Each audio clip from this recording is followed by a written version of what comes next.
अस्सलाम वालेकुम friends, welcome to my new video, new recipe में आपको खुशामदीद कहती हूँ। आज की ये रेसिपी है फ्राई फिश। तो चलिए रेसिपी स्टार्ट करते हैं। सबसे पहले मैंने यहाँ पे ली है फिश जो कि आधा किलो है और इसे मैंने अच्छे तरीके से साफ कर लिए। आप अपनी मर्जी से भी जितनी भी फिश लें ये ले सकते हैं। तो यहाँ पे मैंने लिया है लहसुन का पेस्ट, ओनली लहसुन। तो लहसुन अच्छे तरीके से फिश के साथ लगा लूंगी। लहसुन इसलिए लगाऊंगी क्योंकि इसकी जो बू होती है ना वो खत्म हो जाती है फिश की, फिर इसकी बू नहीं रहती। यहाँ पे मैं सिर्फ मसाला लूंगी और साथ ही मैंने लिया है लेमन। 2 पीस लेमन आपने स्क्वीज कर लेना है, फिश के साथ अच्छे तरीके से लगा लेना है। लेमन भी बहुत अच्छा काम करता है फिश के साथ, इसकी बू भी नहीं रहती और जायका बहुत अच्छा आता है बाद में। यहाँ पे मैंने लहसुन और जो लेमन लगाया था वो अच्छे तरीके से धो लिए, धो के फिश को साफ कर लिया और देखें ये कितनी टेंडर हो गई है फिश, बिल्कुल नरम हो गई है। तो यहाँ पे मैंने आधा मसाला लिया है, फिश मसाला।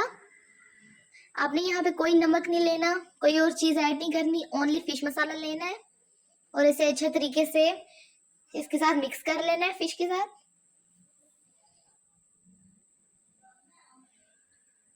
यहाँ पे मसाला मैंने बिल्कुल अच्छे तरीके से लगा दिया है। अब मैं 1 चम्मच ले रही हूँ बेसन। बेसन भी मैंने लगा रही हूँ साथ में और इसे भी अच्छे तरीके से मिक्स करना है। आपने बेसन ज्यादा नहीं लेना, बिल्कुल 1 चम्मच लेना है, 2 चम्मच लेना है बस। अब इसे मैं 20 मिनट के लिए रख दूंगी। हमारे यहाँ पे 20 मिनट हो चुके हैं। अब देखिए ये कितनी अच्छी तरीके से टेंडर हो गई है फिश, मसाला भी सही अच्छे तरीके से इसके साथ मिल गया है। तो अभी ये बिल्कुल फ्राई करने के लिए रेडी है। तो यहाँ पे मैंने लिया है ऑयल, घी आप कुछ भी ले सकते हैं जिसमें आप फ्राई करेंगे। अब मैं एक एक करके कढ़ाई में डालूंगी। ऑयल पहले से मैंने गरम किया हुआ है। आपने जो आंच है ना आग की, वो ना ज्यादा रखनी है और ना कम करनी है, बस दरमियाने रखनी है, दरमियानी। और अच्छे तरीके से इसे फ्राई करना है। आपने डालते ही एकदम इसे पलटना नहीं है वरना ये बिल्कुल खराब हो जाएगी, क्योंकि फिश हमारी 20 मिनट के लिए जो हमने छोड़ी थी ना वो अच्छे तरीके से टेंडर हो गई थी और बहुत ज्यादा नरम हो गई।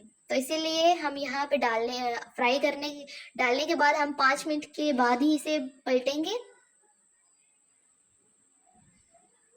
आराम आराम से अपने इसमें पलटना है। तो यहाँ पे फिश सिर्फ 5 मिनट के अंदर अच्छे तरीके से फ्राई हो चुकी है। तो अभी मैं इसे बाहर निकालूंगी।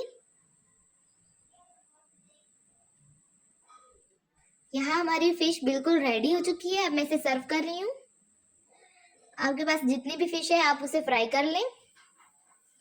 इस तरह हमारी फिश ज्यादा टाइम नहीं लेगी और एकदम जल्दी से ये फ्राई हो जाएगी। आपने बस ध्यान रखना है कि ये जल ना जाए।